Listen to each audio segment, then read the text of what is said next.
Morning student. Previous video में हमने आयनिक यौगिकों के विलेयता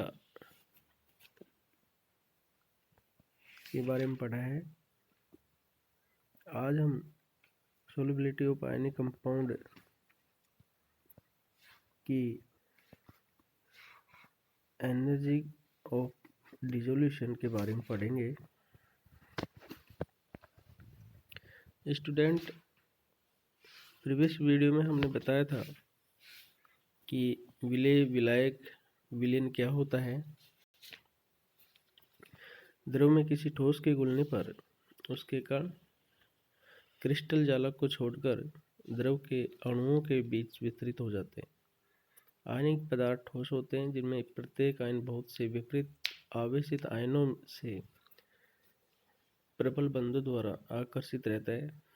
अतः ये पदार्थ किसी विलायक में तभी विलय हो सकेंगे जब उनके आयन इन प्रबल बंधों को तोड़कर विलायक अणुओं के साथ जुड़कर विलायक संकुलों का निर्माण कर सके।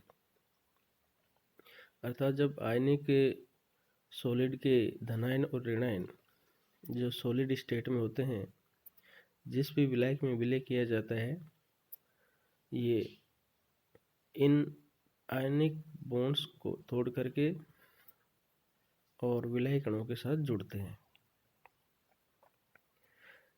तो इसके लिए सबसे महत्वपूर्ण है कि इनकी एनर्जी में किस प्रकार चेंजिंग आती है। तो एनर्जेटिक्स ऑफ डिसोल्यूशन, किसी पदार्थ के घुलने पर विलयन की मुक्त ऊर्जा में जो परिवर्तन आएगा उस पर ही उस पदार्थ की विलेयता निर्भर करती है।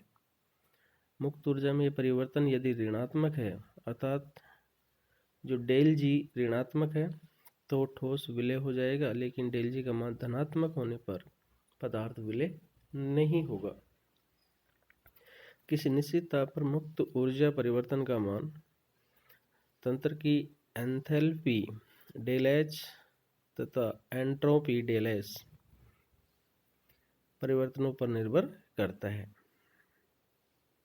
अर्थात जो गिब्स फ्री एनर्जी है वो डिपेंड करती है एंथैल्पी और एंट्रोपी। तो एंथैल्पी और एंट्रोपी में क्या परिवर्तन होता है जब विलयन बनता है, तो उसका अध्ययन हम करते हैं। एंट्रोपी में परिवर्तन टी डेल एस, किसी पदार्थ के घुलने पर विलयन में सदैव ही कणों की संख्या में वृद्धि होती है, जिससे एंट्रोपी में वृद्धि होती है। क्योंकि हम जानते हैं थर्मोडायनेमिक्स के अकॉर्डिंग मेजरमेंट ऑफ डिसऑर्डर को एंट्रोपी कहते हैं, और जितना ज़्यादा डिसऑर्डर होगा एंट्रोपी की वैल्यू उतनी ही ज़्यादा होगी। शुद्ध विलय या विलायक की तुलना में विलयन की एंट्रोपी सदैव अधिक होती है, क्योंकि जब विलयन बनता है तो कणों की संख्या में वृद्धि होती है, डिसऑर्डर ज़्यादा होता है, जिसके कारण पदार्थ की एंट्रोपी बढ़ जाती है। अतः एंट्रोपी में वृद्धि विलेयता में वृद्धि करती है। एंट्रोपी घटक सदैव लवण की विलेयता में सहायक होगा। सेकंड है एंथैल्पी। ये बहुत ही महत्वपूर्ण इशू रहता है एंथैल्पी चेंज का, क्योंकि एंथैल्पी में परिवर्तन दो स्टेप्स में होता है। आयनिक क्रिस्टलों के घुलने की प्रक्रिया को दो चरणों में पूर्ण हुआ माना जा सकता है। फर्स्ट, क्रिस्टल का अलग अलग आयनों में विभाजन, dissociation of solid ionic into gaseous state. mx जो सॉलिड स्टेट में है, in first step dissociate in m plus ion and x minus ion. In second step आयनों पर विलायकन, आयनों का विलायकन m प्लस और x माइनस जो गैस स्टेट के आयन हैं, ये विलायक के साथ में विलयन बनाते हैं। इन दोनों स्टेप्स को थर्मोडायनेमिक्स के आधार पर दो पदों में ऊष्मा परिवर्तन देखा जाता है। प्रथम पद में ऊष्मा शोषी और सेकंड पद में ऊष्मा छेपी। जब ठोस आयन डिसोसिएट होते हैं तो उनको ऊष्मा चाहिए, तो एंडोथर्मिक, और सेकंड स्टेप में विलय बनता है तो ऊष्मा निकलती है तो एक्सोथर्मिक। फर्स्ट स्टेप में जब ठोस वियोजित होता है तो जो ऊष्मा ये लेता है उसको हम लैटिस एनर्जी यू कहते हैं, जालक ऊर्जा। और सेकंड स्टेप में जब ये विलायक बनता है, विलयन बनता है, तो इसे कहते हैं विलायकन ऊर्जा सोल्वेशन एनर्जी HS। यदि इन दोनों का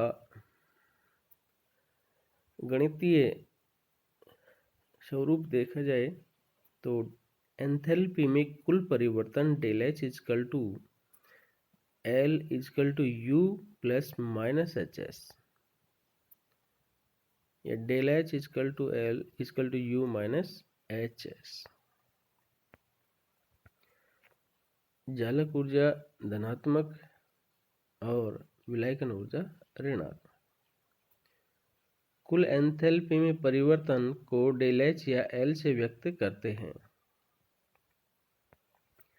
यह क्रिस्टल को अविलय रखने का तथा घोलने का प्रयत्न करेगा। ये परस्पर विपरीत स्वभाव वाले पद विलेयता को निम्न प्रकार प्रभावित करते हैं। फर्स्ट है, यदि HS is greater than U तब HS equal to minus L, तो लवण को घोलने में समर्थ होगा। अर्थात अपने को पता है कि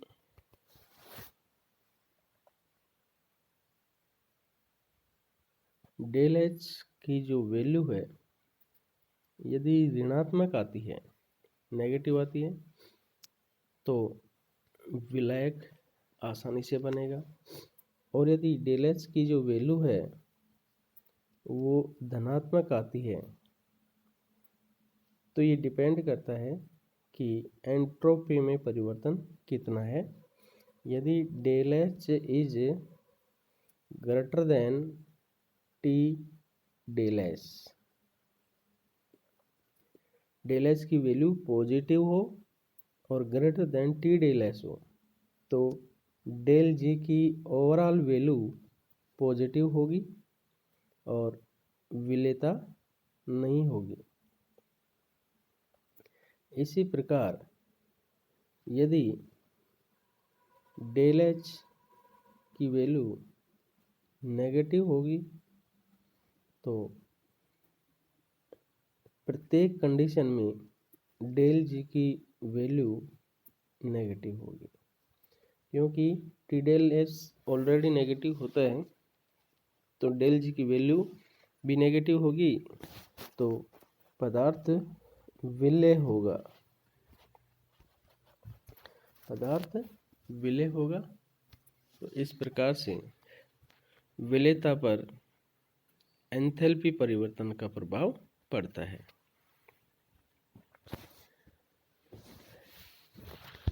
मुक्त ऊर्जा में परिवर्तन del G equal to del H minus T del S। यदि del H equal to minus है, अर्थात L का मान ऋणात्मक होने पर पदार्थ घुलने की क्रिया ऊष्माक्षेपी होने पर डेल G आवश्यक रूप से ऋणात्मक होगा, जिससे लवण निश्चित ही विलायक में घुल जाएगा, क्योंकि विलयन की ऊष्मा तथा एंट्रोपी प्रभाव दोनों ही पदार्थ के घुलने में सहायक हैं। ऐसे आयनिक क्रिस्टल सामान्यतः अत्यधिक घुलनशील पाए जाते हैं। Second, del H equal to positive. यह दो कंडीशन है। जब डेल H का मान धनात्मक है, ऊष्मा शोषी चक्र को दर्शाता है, जिससे ठोस के घुलने से ऊर्जा का अवशोषण होगा। ऐसी अवस्था में दो स्थितियां हो सकती हैं कि L is greater than T del S। इस तरह के ठोस लवण अविलय होते हैं क्योंकि एंथैल्पी परिवर्तन का प्रभाव अपेक्षाकृत अधिक हो। L is less than T del S। कई आयनिक यौगिकों के लिए एंट्रोपी प्रभाव इतना अधिक होता है कि ये पदार्थ ऊर्जा का अवशोषण करते हुए विलय हो जाते हैं, जिसके कारण विलयन ठंडा हो जाता है। इस प्रकार से पदार्थ ऊष्मा का अवशोषण करते हुए भी आसानी से जलीय विलयन बना देते हैं। विलयन की ऊष्मा, देखिए विलयन की ऊष्मा अगर ऋणात्मक है और T डेल S हमेशा ऋणात्मक होता है तो परिणाम होगा विलय हो जाएगा। विलयन की ऊष्मा धनात्मक है, धनात्मक से हमारा अभिप्राय है कि lattice energy is greater than solution energy, क्योंकि धनात्मक तभी होगा जब फर्स्ट स्टेप जो कि डिसोसिएशन स्टेप है, इसमें जो लेटेस्ट एनर्जी दी जा रही है वो ज़्यादा होगी सेकंड स्टेप जो कि एक्जोथर्मिक है सोल्यूशन एनर्जी से। और इस स्थिति में यदि L की वैल्यू धनात्मक है, लेकिन जो धनात्मक है उसकी कंडीशन है कि वो अगर T डेल S से कम है तो पदार्थ विलय हो जाएगा। और यदि धनात्मक होते हुए, धनात्मक कब होगा?